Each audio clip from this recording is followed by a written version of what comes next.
Safety feature है। दूसरा, plough चलाते हैं, बहुत सारे लोगों ने प्लाऊ चलाया होगा, हो सकता है कुछ लोग नए भी हो, लेकिन प्लाऊ का सेटिंग सबसे मुश्किल है और सबसे दिमाग लगाने वाला चीज़ है। ये रोटरी टिलर जैसे आसान नहीं है, ठीक है। तो इसमें आपको ट्रैक्टर भी समझना होगा और प्लाऊ की सेटिंग भी समझनी होगी। तो सबसे पहले हम लोग ट्रैक्टर से शुरू करेंगे। ये जो ड्रॉप आर्म है, क्या बोलते हैं इसको आप लोग?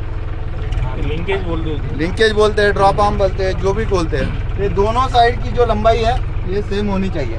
17 इंच की लंबाई बोलते हैं, बट जो भी आप फिक्स करोगे वो दोनों साइड की ये जो लंबाई है ये सेंटर टू सेंटर सेम होना चाहिए। क्लियर है? यदि ये सही नहीं होगा तो क्या होगा? प्लाऊ टेढ़ा रहेगा और आप प्लाऊ में एडजस्टमेंट करते रहोगे, आपको ये समझ में ही नहीं आएगा।